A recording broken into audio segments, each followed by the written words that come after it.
Watch us live stream at twitch.tv/Inez27. Live stream times are Tuesdays and Thursdays at 7 p.m. Central Time. Follow us on Twitter at SeemsGoodMagic. And please support my eBay store by going to SeemsGoodMagic.com, clicking on the icon, and purchasing some playsets and singles. Thanks, and enjoy the video.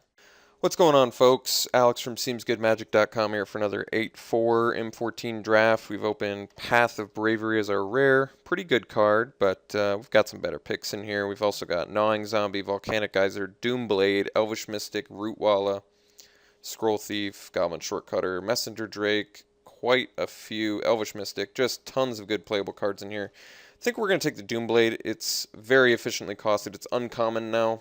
They've actually increased the rarity on Doomblade since last core set, or since the first appearance of it. So people must have been, I guess, annoyed and limited at this being at common, even though historically black has always had access to the best types of removal. So I guess I'm a little bit surprised they moved it back to uncommon, but that's alright. I'll live with it.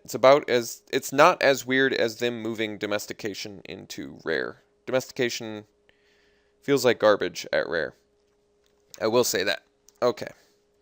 Second pick. Good green cards in here. We've also got the Pacifism, which feels like a good follow-up pick. Black-white is a good color combination, and that's some pretty powerful first two picks. I like Rootwalla a lot. I like Deadly Recluse. I like Hunt the Weak.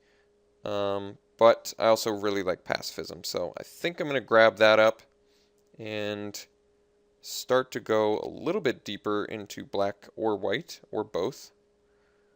We'll see how that works for us.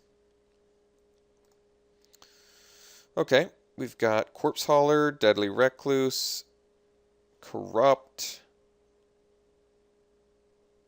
I like Corrupt better if you're mono black. I mean, it's fine, but I like having the 2-drop creatures, and Corpse Hauler is one of the better ones in the format, in my opinion. One of the better 2-drops, especially commons.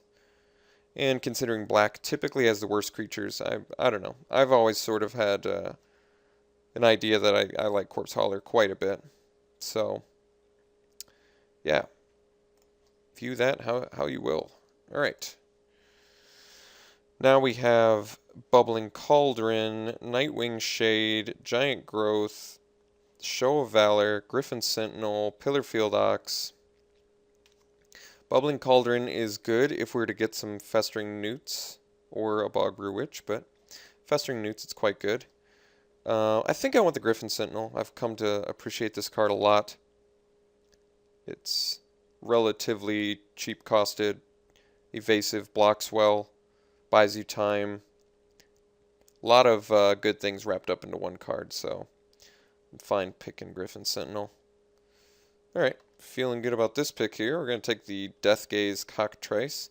There's also another Nightwing Shade, Sanguine Bond, which is interesting, but not exactly what we need. Although I guess it does work pretty well with the Cauldron. But let's take the Cockatrice. Okay, now we have Oromancer to get back Pacifism, but we also have Nightwing Shade. The black-white deck typically wants Oromancer in case we see some Quag Sickness, so I guess I can take that. I do like Nightwing Shade, but Oromancer has the most potential upside with the archetype that we're currently in, so I think I'm going to take that. Alright, well now we see the Festering Newt. So I'll take that over the Abomination and the Soulmender. Bubbling Cauldron suddenly gets better. Okay, we can take the Dawnstrike Paladin, we can take the Dark Favor. Just based on what we already have, I'd probably rather be a little bit deeper black. And since we already have an Oromancer and a Griffin Sentinel, both which work very well with the Dark Favor, I think I'll take that. I do actually like Dawnstrike quite a bit. It's certainly better than Dark Favor in a vacuum, but we currently look like we might be able to make Dark Favor work in here. Alright, sweet. Table the Gnawing Zombie, pretty happily snatching that up. Pretty awesome black card. And Alter's Reap, certainly satisfactory. I like it more than the Mind Rot. I guess Windstorm could be annoying against us, so we'll take that. Show of Valor, definitely playable. Taking it. Spell Blast can be annoying. I guess I could have signaled that I'm not in blue, so maybe I should have just passed it. But after losing against Spell Blast the other day, I've become quite annoyed with the card. Alright, pack 2, we've opened pretty much every good card our deck wants. We've got the Blightcaster, which is phenomenal with the auras. We've got another Pacifism, Liturgy of Blood, Wall of Swords. We're going to table something good out of here. We're actually going to take the Lifebane Zombie for a couple reasons. It's worth... Well, first and foremost, we're mostly black. Still definitely standing by that. Second, it's worth tickets. It's worth a couple tickets. Third, it's efficiently costed in black with evasion. And fourth, it actually, beyond all of that, still takes stuff out of their hands in limited. So, Lifebane Zombie, just tons of stuff wrapped up into one card. Very happy to take it. Not really disappointed, but just unfortunately passing a lot of good on-color cards that are going to motivate people to want to be in our colors. But no choice on that matter. Nothing we can do about it. Alright, Mark the Vampire. Seems like it's best. Definitely good with the Auramancer. Definitely good with the current creature setup we have. So let's take the Mark. Also Ring Flesh I like quite a bit. Okay, Banisher Priest. I mean, I'd prefer to not go too deep into white, but you really can't pass up a Banisher Priest. Really strong card. A lot of good green cards in here. Beyond that, but starting to get a wee bit color intensive. Let's take the Steel Form Sliver. I don't know if I want the Shimmering Grotto necessarily.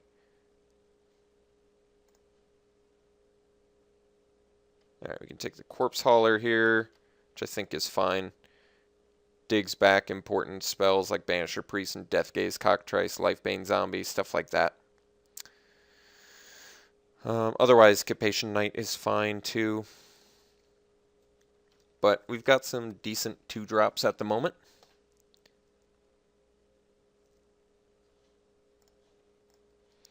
Okay, gonna take a second Griffin Sentinel. It just pairs so well with the Mark and the Dark Favor. Capation Knight, like I said, pretty good, but I still kind of thinking we want to be deeper black.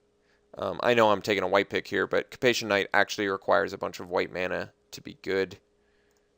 And I don't know how deep we're going to be yet. It does appear after this pack that black is getting cut from this side, which kind of sucks, but that's okay. We get a good white pick here in Master of Diversion, so as long as we're getting good picks in one of our 2 colors, I'm fine. Okay, I actually like Suntail Hawk, especially with the Dark Favor and the Mark of the Vampire, but Wall of Swords is actually just really proven itself to be a phenomenal card. All around, just very, very good. I like Wall of Swords. I like everything it does. Could take a second one, I guess. Do we have enough evasion to make that work? We might. I'm not really sold on the Hawks. I just really like Wall of Swords. It's just a phenomenal card for buying to your late game plan. Let's take the Ring Flesh here. Solemn Offering is more of a sideboard. Ring Flesh I could actually see main decking. None of these really matter, I guess. Not very likely to play Vial of Poison. Or Millstone for that matter either, but whatever. Alright, good red cards remaining in the pack. Got the Capation Knight anyway.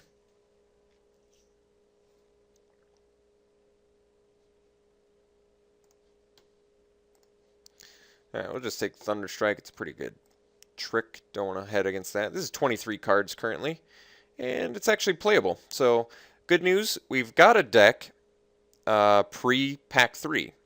And that is actually really good news.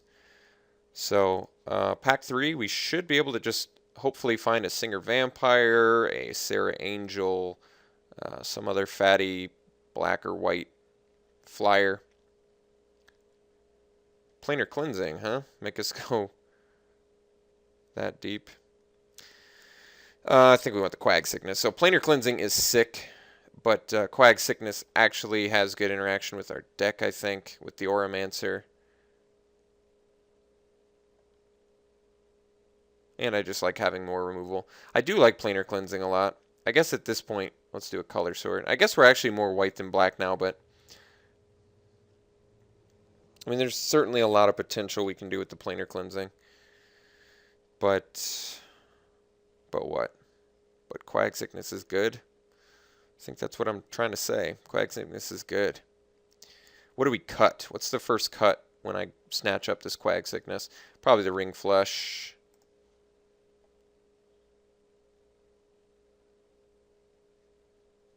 Ugh. I guess we only have one. Tough spot. 2 double black. I'm really feeling the Planar Cleansing now. It's tough. It's just the fact that this thing does so much. This completely can change the state of the board. All right, happily taking Blightcaster here.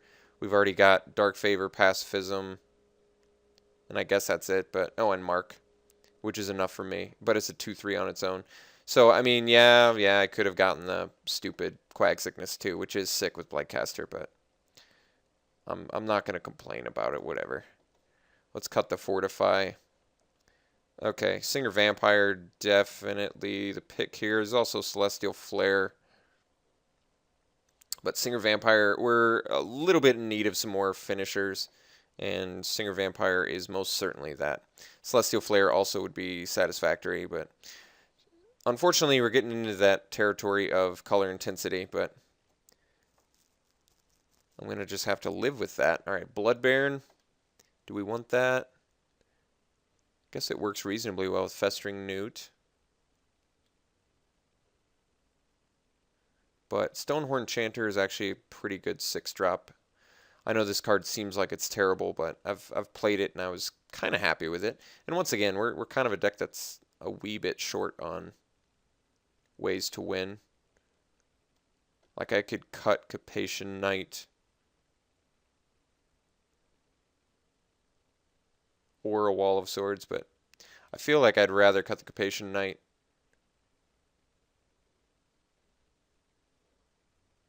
I don't think like Blood Baron's out of control good in this deck necessarily. So let's take the Chanter. Okay, I think we want the Child of Night. Do we want the Celestial Flare? We have 17 creatures currently, which is enough, but what's the next cut? We already have to make a cut. So perhaps the Alter's Reap. Or perhaps the Show of Valor. Or perhaps the Festering Newt. Let's try and limit our color intensity if we can, since we're already a pretty skewed mix. Do kind of wish I'd gotten that Quag Sickness, but once again, Planar Cleansing is just so powerful when you're on color with it. Let's take the Child. He's a pretty awesome 2-drop. We already have quite a bit of removal. Alright, taking a second Cockatrice. Why not? Like I said, we're color intensive, but we can cut the Wall of Swords now. We probably have enough playables where we don't have to make that work. Can take the Divine Favor. It's a good little late game time buyer. 3rd Death Gaze, really? Now I kind of wish I had a Shimmering Grotto. All the Divine Favors. Master on the backspin, also Blood Baron. Alright, well, good news is, we're going to take that Naturalized. Good news, we've got just absolutely massive amounts of playables, and we're totally going to have the luxury of playing this deck in a number of different ways. Bad news, we're very color intensive, which is usually what I don't like. I guess that the Planar Cleansing does look worse now. After pack 3, the Planar Cleansing looks much worse. Because if you eliminate the Planar Cleansing from the equation, we're literally just left with a Banisher Priest in white. So could be I completely messed up, unfortunately, and took that and was just sort of thinking that we were going to be there was going to be more white passed in pack 3, even though we were past more black in pack 1. So I did sort of botch that one up a little bit, and I think it is going to cost us a quag sickness, but what can I say? Mistakes happen. Still ended up with enough playables to make a good deck, so we'll get this figured out. All right. Let's put in just a ton of black for now, and then we'll see what white we want. Probably don't even need Alter's Reap, I don't think.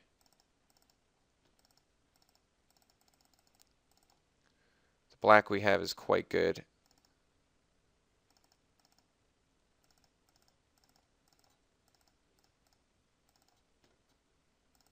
This is 26, and that's without the Wall of Swords, Planar Cleansing, and all that stuff. Okay. Probably not playing the Ring Flesh. Let me take yet another look at what our removal suit looks like. Really? That's it? I have 20 creatures? Are you kidding me? That's insane. I guess Banisher Priest is removal too. Technically. What do we cut? Currently our auras are a Pacifism and a Dark Favor and a Mark of the Vampire. Not a ton, but since we have the Blightcaster, I think I want to leave in the Auramancer. It's definitely enough upside there. Probably want to cut the Show of Valor. I guess the reason I don't want to cut the Show of Valor is just because we've already got so much creatures. I want to have tricks. And Deathgaze Cockatrice is our removal technically too. So all right, I guess that's okay. Let's cut the Steelform Sliver. I actually like Steelform Sliver, but it actually looks unnecessary in this deck. As does the Blood Baron for that matter too. Blood Baron's fine and all, but if you look at the rest of our 3-drop slot, like I still like Griffin Sentinel since it can always attack. It blocks well. We've got a decent amount of flyers at this point. It holds Dark Favor and Mark extremely well. I'm still not opposed to the Stonehorn Chanter in this deck. I know it seems like it's not that great, but if you look, we're just a little bit short on ways to dish 20 damage out. Between the Singer Vampire and the Stonehorn Chanter, I'm pretty satisfied with our late game plan.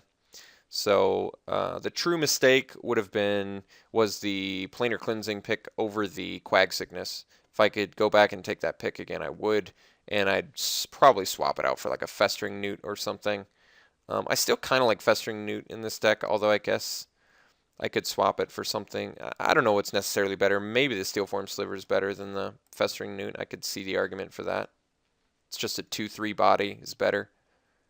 Yeah, you pay 2 more mana, but I think the reason that I want to leave the Festering Newt in is because I have the Gnawing Zombie. So I've actually got like a sack outlet where I can remove something or do a combat trick at instant speed. Plus it beats down starting on turn 1. So, alright. Definitely more black than white after pack 3. We do need double white, but we really need double black. I don't know if I'm opposed to 11-6. I guess, want to do 10-7. Just because I do have a fair amount. Most of my 3-drops are white, so I really need to make sure I have white on turn 3. Other than that, yeah, this deck looks fine. Good amount of removal. I'd probably evaluate it at about a 7.5 out of 10, something around there. 7.5, possibly 8, but maybe that Quag Sickness was right at the point where it would have turned it into an 8. Okay. So I'll see you round 1.